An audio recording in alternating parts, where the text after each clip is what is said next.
Okay, imagine for a second walking through life with this invisible shield, one that doesn't just protect you from attacks, but literally wins your battles before a single word is even spoken. Crazy, right? Well, welcome back to The Explainer. Today, we are cracking open the ultimate strategist playbook to examine a totally critical role from the 48 laws of power. We are diving deep into Law 5, guard your reputation with your life. I am honestly so excited to share this with you today because we're going to look at how some of history's absolute greatest figures used their public image as both a devastating weapon and an impenetrable fortress. So the absolute bottom line here is this. Reputation is the cornerstone of power. The source material for Law 5 makes this crystal clear. Through reputation alone, you can intimidate and you can win. But the second it slips, you become totally vulnerable. I mean, you are suddenly open to attacks from every possible angle. So your ultimate goal is to make your reputation completely unassailable. All right, here's our roadmap for today's explainer. 1. The cornerstone of power. 2. Intimidation without a fight. 3. Destroying a rival's reputation. 4. Keys to building reputation. 5. The danger of vengeance. And finally, 6. Master your own fate. Let's just jump right in. Part 2. Intimidation without a fight. The sleeping dragon. To truly wrap our heads around the defensive power of reputation, we're taking a trip back to the War of the Three Kingdoms in 3rd century China. We're looking at the legendary general Zhuge Liang. Now, Liang was commonly known as the Sleeping Dragon, and he carefully, and I mean meticulously, cultivated this reputation as the cleverest man in all of China. He was the guy who always had a trick up his sleeve. Case in point, he once tricked an enemy into believing one of their own best generals was a traitor. It's just wild. And this aura of deception and brilliant strategy, it was as powerful as any physical weapon. It struck absolute, paralyzing fear into his enemies. And eventually, that reputation was put to the ultimate test. To put this into perspective, imagine the most absurd mismatch possible. Liang had sent his vast army off to a distant camp, leaving himself resting in this tiny little town. Out of nowhere, he gets word that a massive enemy force of over 150,000 troops, led by a commander named Sima Yi, is marching straight for him. Liang had only 100 men to defend the town, so by any normal logic, it was game over, totally hopeless. But Liang, he doesn't panic. Actually, he does the exact opposite. He takes 3 incredibly bold, completely counterintuitive steps that play right into his reputation. First, he orders his tiny group of men to take down their flags and literally hide.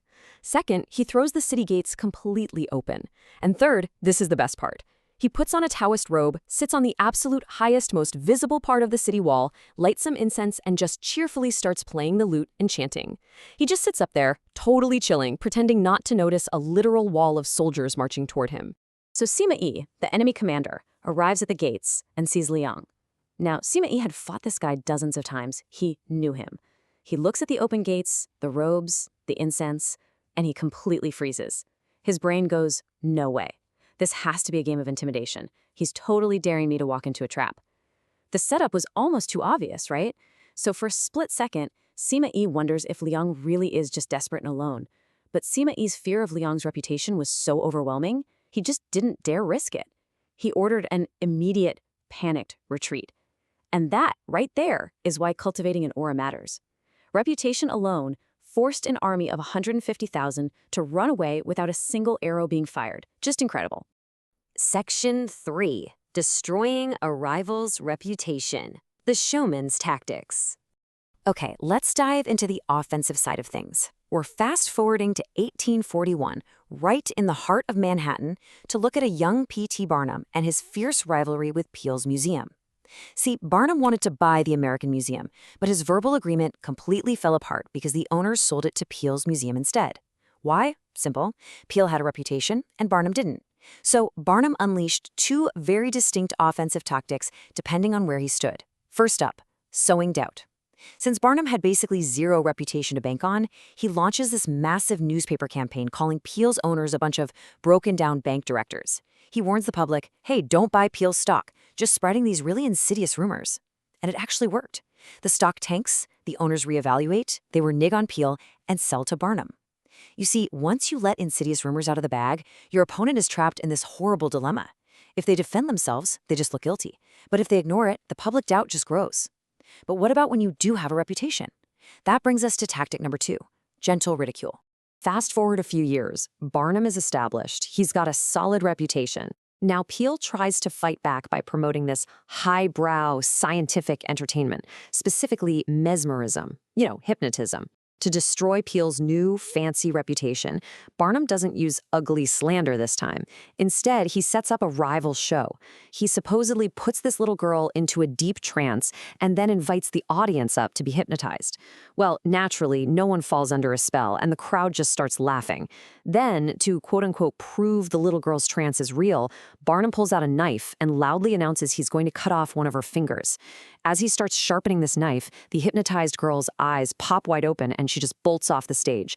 The audience absolutely lost it, roaring with laughter.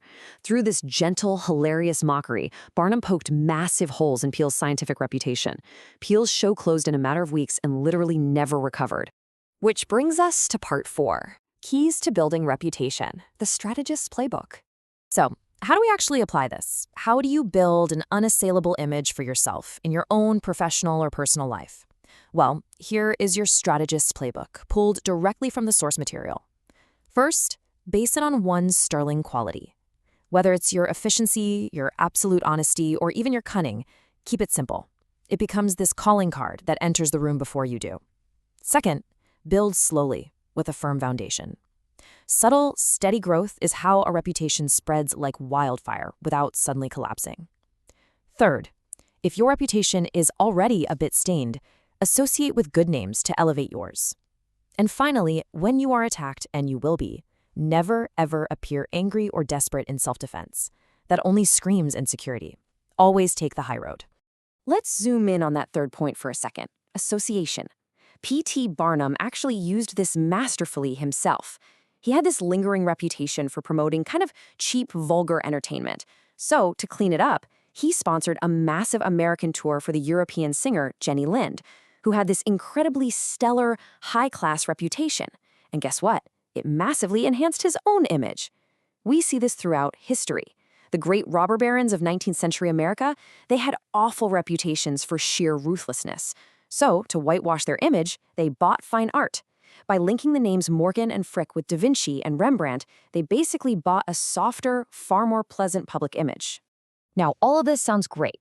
We've seen how to build an image and how to use subtle ridicule to attack. But we really need to pause here and ask a super important question. What actually happens when attacks go too far? What happens when you let pure anger drive your strategy? Number 5, the danger of vengeance, Edison versus Tesla. To answer that question, we've got a pretty dark, cautionary tale about the absolute limits of offensive tactics.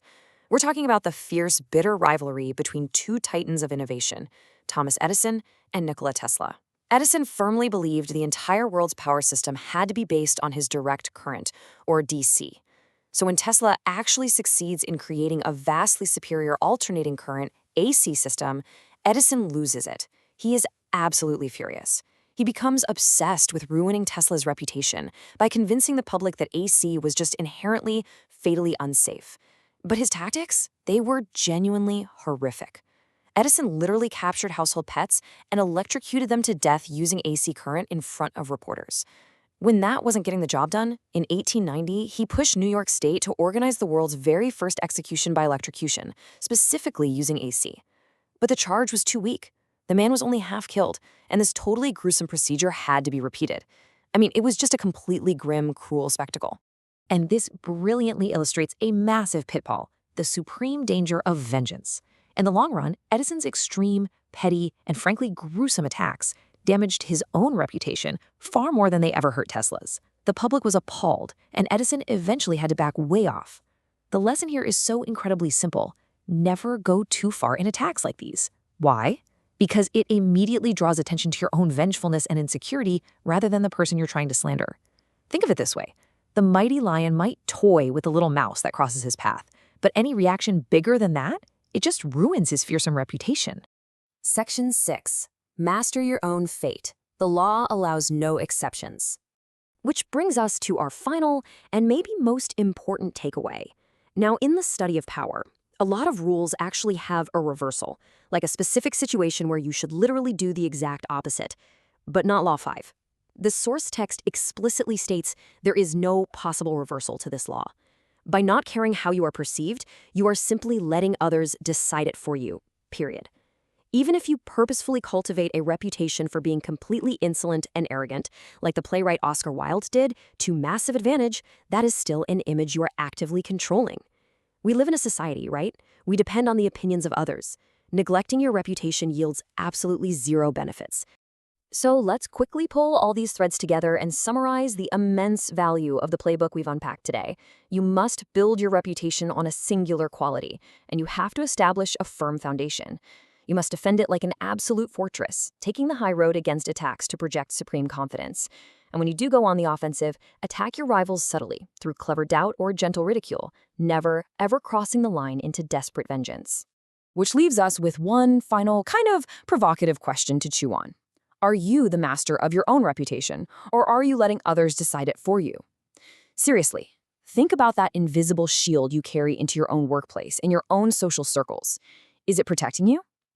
Well, thank you so much for joining me on this explainer. If you found this deep dive into the 48 laws of power valuable, and you want to master even more of these strategies, make sure to hit that like button, subscribe, and explore the rest of our explainers. We'll see you next time.